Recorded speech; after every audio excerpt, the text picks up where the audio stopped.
ఈ రోజు రాష్ట్రంలో కాంగ్రెస్ పార్టీ అధికారంలోకి వచ్చి 4 నెలలైంది. 4 నెలల్లోనే ఇప్పుడే మన దేశపతి సీనన్న చెప్పినట్టు వద్దురో ఈ కాంగ్రెస్ పాలన అని ప్రజలు మొత్తుకుంటున్న పరిస్థితి. వద్దురో నాయన ఈ కాంగ్రెస్ పాలన అంటున్నారు ప్రజలు. ఎందుకు ఆ మాట వచ్చింది? ఆ రోజు కేసీఆర్ ఉండగా 24 గంటల కరెంట్ వచ్చింది. కానీ ఇలా రైతులకు 14-15 గంటలకే తగ్గిపోయింది. దవాఖానలలో పోతే కేసీఆర్ ఉండగా సూదులు మంచిగా ఇచ్చిండ్రు, మందులు ఇచ్చిండ్రు, బిడ్డ కాన్పుకు పోతే కేసీఆర్ కిట్ ఇచ్చిండ్రు, ఆటో కిరాయి లేకుండా తల్లిని పిల్లను ఇంటి దగ్గర దించిండ్రు.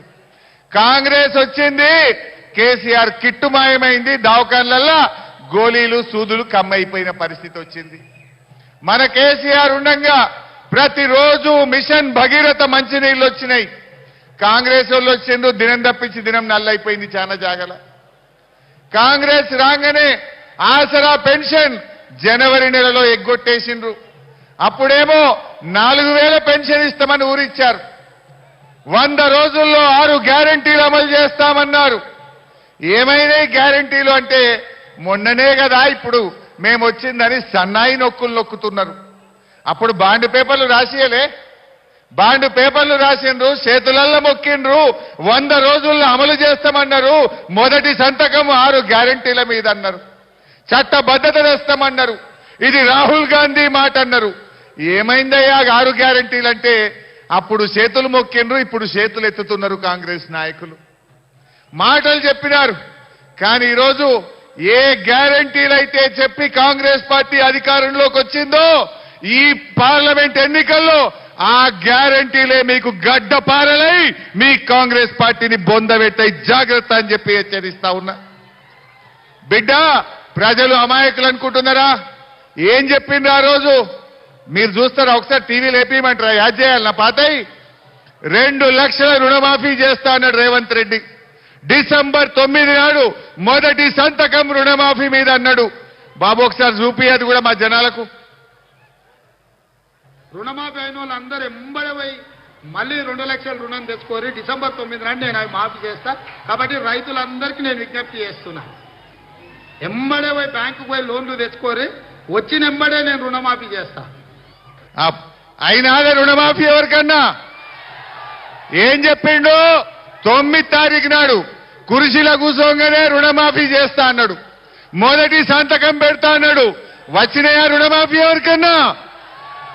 నేను అందుకే మీకు చెప్తున్నా, రుణమాఫీ అయినోళ్ళు 2 లక్షలు మాఫీ అయినోళ్ళు కాంగ్రెస్ పార్టీకి ఓటైంది. కానోళ్ళంతా కారు గుర్తుకు కేసీఆర్ కు ఓటేయండి. ఇప్పుడు వడ్లు వచ్చినాయి, యాసంగి వడ్లు వచ్చినాయి ఊళ్ళలో. మరి వడ్లకు ఏమన్నాడు రేవంత్ రెడ్డి? 500 బోనస్ ఇస్తా అన్నాడు. మక్కలకు బోనస్ ఇస్తా అన్నాడు. ఇప్పుడు బోనస్ ఇస్తాడా, బొంద వెట్టుమంటాడా? ఇవాళ మనం అందరం అడగాల్సిన అవసరం ఉంది. ఇంకా బోనస్ కూడా చూపిపోయి ఒకసారి. 1960 రూపాయలున్న వరి కనీస మద్దతు ధరకు మించి 2500తో ఒట్లు కొనే బాధ్యత, 2500కు క్వింటాల్ ఒట్లు కొనే బాధ్యత కాంగ్రెస్ పార్టీ తీసుకుంటుంది. ఇప్పుడు ఏమైనా వడ్లు కొనాలన్నా వద్దా? అయినా 2500లకు వడ్లు కొనాలన్నా వద్దా? కొనకపోతే ఏం చేయాలి? ఏం చేయాలి? బొంద పెట్టడానికి తయారున్నారా మీరంతా? 2500లకు వడ్లు కొంటా అని మాటిచ్చిండు, ఓట్లు వేసుకున్నాడు. ఓడ దాటినాక ఓడమల్లప్ప, ఓడ దాటినాక బోడమల్లప్ప అయిన కథ. మరి ఇప్పుడు 2500లకు వడ్లు కొనమంటే ఇప్పుడు ఏమంటుండు? ఇప్పుడు 1800, 1900కే పోతున్నాయి. 2203 రూపాయలు వడ్లకు మద్దతు ధర. దానికి 500 కలిపి బోనస్ ఇవ్వాలా వద్దా?